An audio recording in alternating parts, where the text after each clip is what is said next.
Hello guys, welcome to our channel. তো আজকের এই ভিডিওতে আমরা ইন্টারেস্টিং কিছু আপডেট নিয়ে কথা বলবো। ভীষণ গুরুত্বপূর্ণ কয়েকটা আপডেট রয়েছে, তোমাদেরকে জানাবো আজকের এই ভিডিওতে। তো ভিডিওটা ইন্টারেস্টিং হবে, শেষ পর্যন্ত দেখতে থাকো। আর আমাদের এই চ্যানেলে যারা প্রথমবার এসেছো তারা অবশ্যই সাবস্ক্রাইব করে পাশের বেল আইকনটিতে অল প্রেস করে দিও, তাহলে পরবর্তী ফুটবল রিলেটেড যে সমস্ত আপডেট তোমরা একদমই মিস করবে না। তো প্রথমেই যে আমরা ইন্টারেস্টিং আপডেটটা নিয়ে কথা বলবো সেটা পাঞ্জাব এফসিকে নিয়ে।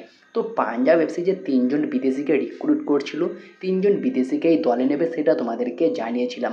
তার মধ্যে দুটো বিদেশির সাইনিং হয়ে গিয়েছে, একটা বিদেশি আসেনি, পরিবর্তে একজন ব্রাজিলিয়ান ডিফেন্ডার এসেছে পাবলো স্যান্টোস, তার সাইনিং কমপ্লিট করেছে। পাশাপাশি ড্যানি র্যামিরেজকে নিয়ে কথা বলেছিলাম, তার সাইনিংটাও কমপ্লিট করে ফেলেছে। এবং আরও একজন নাইজেরিয়ান সেন্টার ফরওয়ার্ডকে নিয়েও আমরা কথা বলেছিলাম যে তার সাইনিংটাও কমপ্লিট করে ফেলবে খুব তাড়াতাড়ি। তো সেই সাইনিংটা ফাইনালি কনফার্ম করে ফেললো পাঞ্জাব এফসি। আর এই নাইজেরিয়ান ফরওয়ার্ডের নাম হচ্ছে এনসঙ্গুসি ইফোং, যিনি একজন 25 বছর বয়সী নাইজেরিয়ান সেন্টার ফরওয়ার্ড।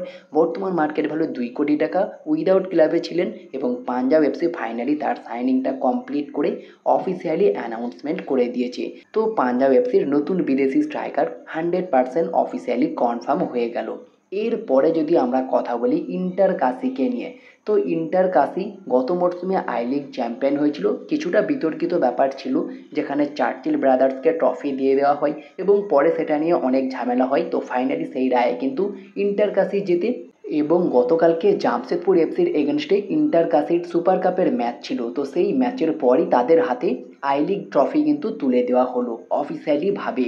তো আই লিগ চ্যাম্পিয়ন ইন্টার কাশি অনেক দিন আগে হয়ে গেলেও তারা কিন্তু হাতে ট্রফি পায়নি। তো ফাইনালি গতকালকে তারা হাতে ট্রফি পেয়ে গিয়েছে। এবং তারই পাশাপাশি মোহনবাগানের একজন প্রাক্তন গোলকিপার যার নাম অরিন্দম ভট্টাচার্য, তিনিও কিন্তু এই চ্যাম্পিয়ন টিমেরই অংশ, মানে ইন্টার কাশি টিমের হয়ে তিনি খেলছিলেন। এবং ট্রফি হাতে পাওয়ার পরেই তিনি কিন্তু একটা বড় ঘোষণা করলেন, তিনি কিন্তু ফুটবল জীবন থেকে অবসর নিলেন, তাকে আর কোনো রকম ফুটবলে দেখা যাবে না। এটা অফিসিয়ালিভাবে কনফার্ম করা হলো তার নিজের তরফ থেকেই। অরিন্দম ভট্টাচার্য কিন্তু অবসর নিলেন ফুটবল জীবন থেকে। তো আশা করব পরবর্তী জীবনটা তার যেন খুব ভালোভাবে কাটে।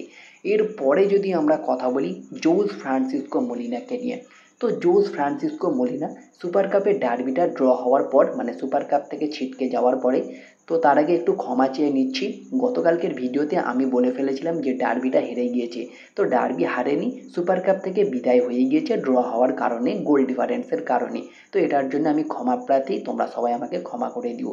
তো যদি মেন টপিক নিয়ে কথা বলি, তো সেই ম্যাচ হারার পরে প্রেস কনফারেন্সে মলিনা জানিয়েছিলেন প্লেয়ার সই করার ক্ষেত্রে তার কোনো রকম হাত নেই, ম্যানেজমেন্টই সব সিদ্ধান্ত নেয়। তবে ম্যানেজমেন্ট কি এই সিদ্ধান্তটাও দিয়েছে তাকে যে দিমিত্রি পেত্রাতসকে কোনো প্রকার খেলাবে না, তাকে অনেক পরে নামাবে, মাত্র 5 থেকে 10 মিনিটের জন্য মাঠে নামাবে, বা যে সমস্ত প্লেয়ারগুলো রয়েছে তাদেরকে ঠিকমতো খেলাবে না, গেম টাইম দেবে না, এগুলো কি ম্যানেজমেন্ট বলেই দিয়েছে মলিনাকে? এই দায়িত্বটা তো তাকে দিয়েছেই, যে কোন প্লেয়ার কখন খেলবে, কেমনভাবে তিনি খেলাবেন, এই দায়িত্বটা তো তার হাতে ছিল। তারপরেও কেন দিমির মতো প্লেয়ারকে বসিয়ে বসিয়ে অবস্থা খারাপ করে দিল? বর্তমানে দিমির ফর্মটা অনেকটাই ডাউন হয়েছে, আমি বলবো মলিনার জন্যই। তো যাই হোক, সেসব বিতর্ক নিয়ে নাই বা কথা বললাম। তবে মলিনাকে কিন্তু এবার ধুয়ে দিল মোহনবাগান ম্যানেজমেন্টেরই একজন অন্যতম সদস্য সৃঞ্জয় বসু।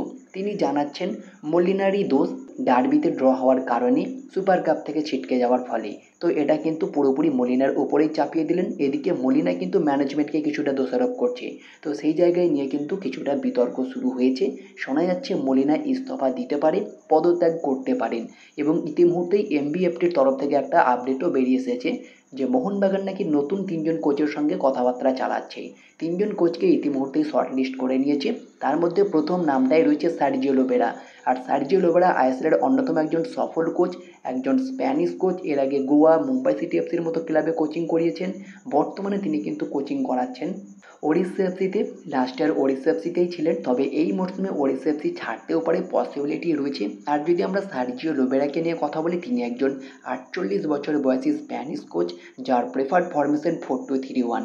আর আইএসএলে তার রেকর্ডটাও ভালো, একটা ট্রফি, একটা লিগ শিল্ড এবং সুপার কাপও চ্যাম্পিয়ন হয়েছিলেন তার আন্ডারে। তো অবশ্যই খুবই কোয়ালিটি একটা কোচ, তাকেই কিন্তু টার্গেট করছে বলেই খবর রয়েছে। তবে সার্জিও লোবেরা যদি মোহনবাগানে আসেন, সেক্ষেত্রে মোহনবাগানেরই প্রাক্তন প্লেয়ার হুগো বুমোসও কিন্তু আরও একবার মোহনবাগানে ফিরতে পারে। দিমি পেত্রাতসের রিপ্লেসমেন্ট হিসাবে হোক বা জেসন কামিংসের রিপ্লেসমেন্ট হিসাবে তিনি কিন্তু মোহনবাগানে ব্যাক করতে পারে। আর একজন সিডিএম হিসাবে আমি তো চাইবো অবশ্যই কার্ল ম্যাকিউগকে নিক। অনেকেই কিন্তু কমেন্ট করছো আমাকে যে কার্ল ম্যাকিউগকে নিলে অনেক বেটার হবে, মোহনবাগান টিমটা শক্তিশালী হবে যদি হুগো বুমোস এবং কার্ল ম্যাকিউগ আসে। তো অবশ্যই অনেকটাই শক্তিশালী হবে যদি হুগো বুমোস কার্ল ম্যাকিউগ মোহনবাগান টিমে যোগ দেয়। তো সেক্ষেত্রে বর্তমানে যে দুটো প্লেয়ারের মোহনবাগান ছাড়ার পসিবিলিটি অনেক হাই, সেই দুটো প্লেয়ার হচ্ছে জেসন কামিংস এবং দিমিত্রি পেত্রাতস। এই দুজনকেই ছাড়ার পসিবিলিটি রয়েছে।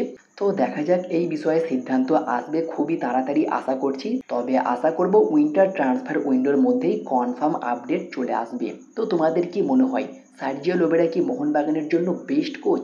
অবশ্যই তোমরা কমেন্টে জানিও। তো এই ছিল আজকের ভিডিওটি ভালো লাগলে লাইক শেয়ার কমেন্ট করে আমাদের চ্যানেলটিকে সাবস্ক্রাইব করে দিও। আর পাশে থাকা বেল আইকনটিকে ক্লিক করে অল প্রেস করে দিও, তাহলে পরবর্তী ফুটবল রিলেটেড যে সমস্ত আপডেট তোমরা একদমই মিস করবে না। তো দেখা হচ্ছে নেক্সট ভিডিওতে। Bye bye, have a good day.